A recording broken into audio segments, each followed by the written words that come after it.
Welcome to Generous Theology with Chuck and Brock. The fellows are talking today from chapter 19. I'm Professor Cecilia Trefogli, from the book, The Cambridge History of Medieval Philosophy. As you were talking about it, I was thinking, you're talking about chess. I was thinking that this could be the rugby model of philosophy, where you spend 80 minutes running into each other and trying to score on each other, and generally in a pretty violent game, although perhaps less violent than sports. And then after you're done, you all hang out together and you go out and have a beer and go out and eat together. That, at least in the amateur ranks, that's the tradition at least in English rugby. And it's too bad the rugby model would be a cool way to do philosophy. You spend 80 minutes in a debate where you really go after each other and maybe even get a little bloodied up at times, but then afterwards you realize you were all there to a game. It's a game you all love. There's at least an opportunity to have some fellowship around it. And the game analogy was maybe a little too flip, because obviously we do believe that our really ultimate principles at bear. But still, there's a sense in which you can have this contest without wanting to kill each other after the contest is over. Yeah. One, I better get to the teapot, or listeners will start to throw heavy objects at us. I say us as if it has been you also who was promising this, but I'm waiting for the teapot too, so I'm looking forward to this.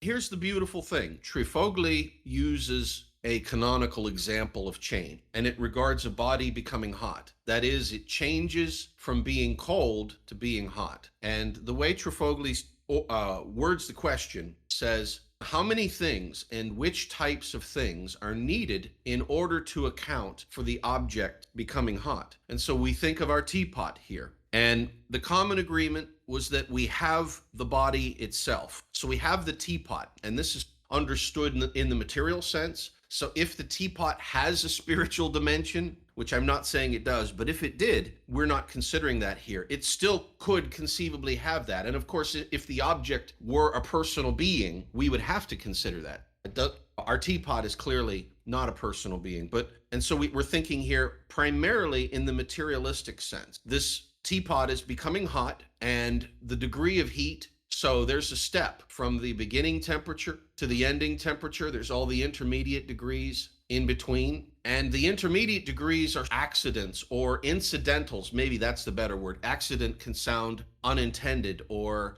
accident prone, but it's an incidental part. It's not the end. It's not the final purpose of the heating. It's just a stage in that change. And then finally, you have this agent that makes the tea hot. And what we do is we call that heating agent the efficient cause. So for example, can we only look at the material aspect of this? In other words, I have a stovetop and it's the efficient cause. And then I have the teapot. It's the thing being heated. And then in the change over time is the characterization of it. Is this good to explain? For some material things, like for example, our teapot, maybe we don't need that. But as soon as we take our canonical example and throw in a dimension that might not be material only, then we've got some real difficulties. And that's the difficulties that the medieval philosophers were hitting. Oh, I think you've hit that. Yeah, that was, I think that's page 268 of our book, where she provides at least that initial example.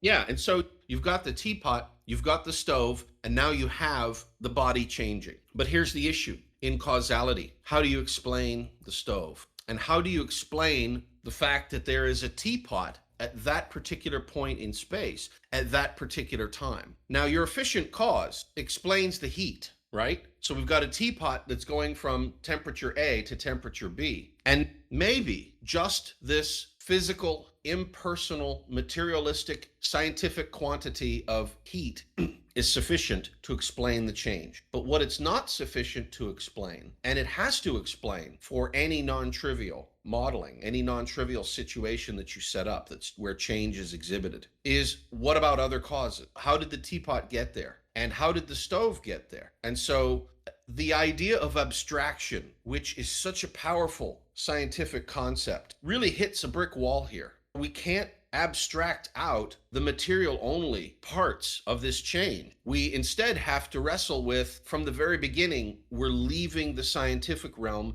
and we're entering the realm of what in Aristotelian thinking is called the metaphysics, or the beyond physics. And so already that's there. And now we're into a priori. And Chuck, I come, of course, from a Christian background. And so I'm going to talk about ultimately a prime mover. So not only an efficient cause, the heat from the stove, making that teapot hot, but I'm also going to change making that teapot hot, but I'm also going to account for the context in reference to the prime mover, the first mover. And here's where we get into some of the arguments from classical theism. In addition, it's not enough from a metaphysics point of view to merely scientifically explain the transfer in heat as the teapot becomes hot. No, that's not a sufficient explanation in philosophy. We actually have to understand and answer the question, why is it doing that? And somebody can say, the answer, the why question doesn't make sense. That's just the physics of it. But we're already into the metaphysics. And so a materialist is already looking at the problem from a perspective that could be so disjointed and disjunct from the supernaturalist. And so already we see now why the medieval thinkers are going to go in different directions. So Aristotle's going to, the Aristotelians, are going to go in their direction. And the Christians, the Latin Christians, are going to go in their direction. Jewish thinkers and Islamic thinkers also. And that's the mix here. And I'm just going to put you on the spot and say, do you have your theory of everything, Chuck, that you think explains why the teapot got hot? Yeah, obviously, the theory of everything that we have as Christians is God as the ultimate cause, God as the creator, and setting all things in motion. And I have some thoughts even on how we might, using some Christian philosophy, deal with some of these issues. But one of the things that I found really full and really interesting in Trifoli's writing was, while she didn't get at the external issues. She didn't talk about, here's this question of how did the teapot even get there? Why is the stove where it is? Or why is the stove on, therefore turning on, making the heat in the teapot warm up and the teapot itself warm up? She pointed out that there still is, that these questions even come up, just the basic understanding of what happens if it doesn't completely heat up. So let's say you got a teapot. Typically when you teapot, you're looking to maybe not boil water, but you're looking to go very close to the boiling point. Perfect tea is supposedly like just a few degrees under 212. But what happens if it shuts off at some point and it only warms up to 150 degrees or whatever point it is? Did that suddenly become, does that change something? Did terminus ad quem, as she puts it, the end of the change, did that change somehow? And those issues also get into these metaphysical questions. So I found that to be really interesting. And maybe it's a little telling that those are the issues that come up rather than in the way that you've put it. But I think it's also really helpful as a way of drawing into this discussion that there is much more that needs to be considered beyond the physical and getting into the physical. Now, what I was going to suggest as far as one Christian, I haven't totally thought through all of these, but we read one of the previous books that we did on contemporary theologians. We read a little bit about Herman Dooyeweerd, and Dooyeweerd got his theory of the aspects, right? The various aspects of being that exist, and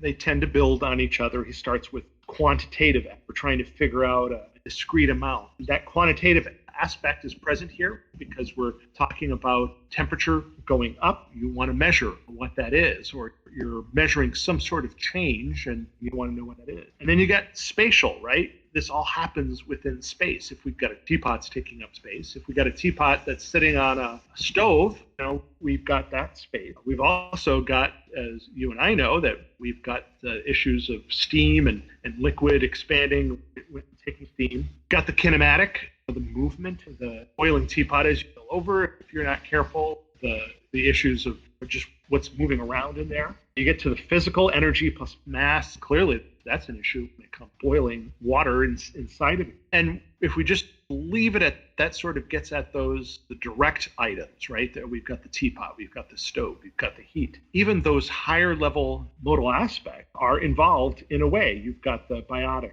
or the organic function. Do you have a person who put the teapot on? Was the reason they put it on is because they needed some sustenance, and that gets into our life functions. Or what happens if somebody is leaning over the steam as it's coming out of the kettle and it's too hot, you have to pull away. Those kinds of factors. And then moving on up, sensitive or psychic, analytical, formative, lingual, we got to talk about that. What's happening? We're using that aspect being carried by symbols. We have the aesthetics of the teapot. Is it a Russian samovar? Is it more of a utilitarian, just like the little red kettle that I've got on my stove? Even at that level, as a lawyer, I think about these things. What happens if somebody makes the water in that teapot too hot and somebody burns their mouth on it? Is somebody going to sue McDonald's over the temperature of their coffee? Ethical and pistic. Now, and even at this highest modal aspect, this pistic level, this having to do with vision, aspiration, and commitment, belief, that's a factor here, because the very core beliefs of